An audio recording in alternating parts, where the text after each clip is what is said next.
পবিত্র ঈদুল আজহাকে সামনে রেখে রাজধানীর পশুর হাট ব্যবস্থাপনায় এবার কঠোর অবস্থানে যাচ্ছে ঢাকা মহানগর পুলিশ ডিএমপি।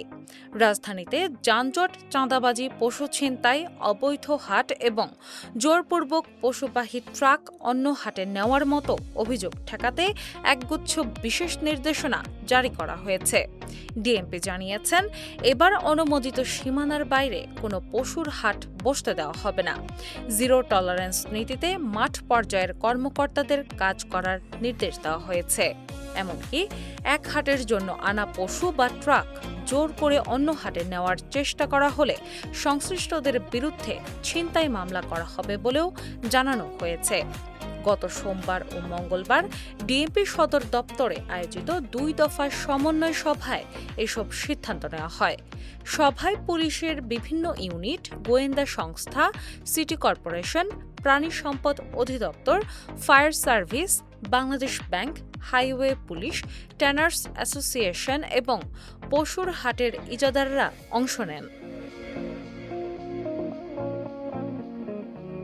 সভায় ইজারাদারদের পক্ষ থেকে অভিযোগ করা হয়, প্রতি বছরই এক হাটের পশু অন্য হাটে নেওয়ার জন্য বিভিন্ন চক্র জোর জবরদস্তি করে। এতে ব্যবসায়ীরা আর্থিক ক্ষতির পাশাপাশি নিরাপত্তার ঝুঁকিতেও পড়েন। পাশাপাশি অনুমোদনহীন হাট নিয়ন্ত্রণেও কার্যকর পদক্ষেপ নেওয়ার দাবি তোলা হয়। ডিএমপির এক ঊর্ধ্বতন কর্মকর্তা বলেন, এবার কোনোভাবেই হাটের সীমানার বাইরে পশু রাখা হবে না। রাস্তার পাশে বা অলিগলিতে পশু নামানো বা রাখার সুযোগ থাকবে না। ইজারাদাররা নিয়ম না মানলে তাদের বিরুদ্ধেও ব্যবস্থা নেওয়া হবে। পুলিশ কর্মকর্তারা জানান, কোরবানির ঈদকে ঘিরে সক্রিয় হয়ে ওঠা জাল টাকা চক্র, ছিনতাইকারী, অজ্ঞান পার্টি, মলম পার্টি এবং চাঁদাবাজদের তালিকা তৈরি করে বিশেষ নজরদারি চালানো হবে। ইউনিফর্ম পুলিশের পাশাপাশি সাদা পোশাকের গোয়েন্দা সদস্যরাও মাঠের দায়িত্ব পালন করবেন।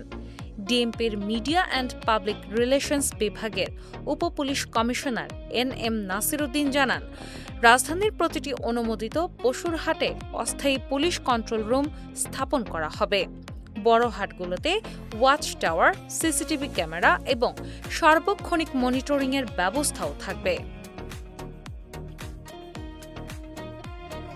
হাইওয়ে পুলিশের অতিরিক্ত ডিআইজি মুনতাসিরুল ইসলাম বলেন, কোনো পশুবাহী ট্রাককে গন্তব্যে যেতে বাধা দেওয়া যাবে না। ব্যবসায়ীরা যদি কোনো ধরনের হয়রানির শিকার হন তাহলে তারা ডিএমপি কন্ট্রোল রুম বা হাইওয়ে পুলিশের সহায়তা নিতে পারবেন। তবে পশুবাহী গাড়িতে গন্তব্য হাটের নাম ও ব্যানার স্পষ্টভাবে উল্লেখ রাখতে বলা হয়েছে।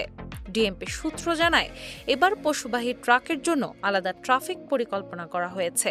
ফ্লাইওভার বা প্রধান সড়কে কোনো ট্রাক দাঁড়াতে পারবে না। কোথাও অবৈধ পার্কিং বা রাস্তার উপর পশু নামানোর ঘটনা ঘটলে তাৎক্ষণিক ব্যবস্থা নেওয়া হবে। বিশেষ করে গাবতলী, যাত্রাবাড়ি, আবদুল্লাপুর, মহাখালী, সায়দাবাদ, পোস্তগোলা এবং আমিনবাজার এলাকায় বাড়তি ট্রাফিক সদস্য মোতায়েন করা হবে।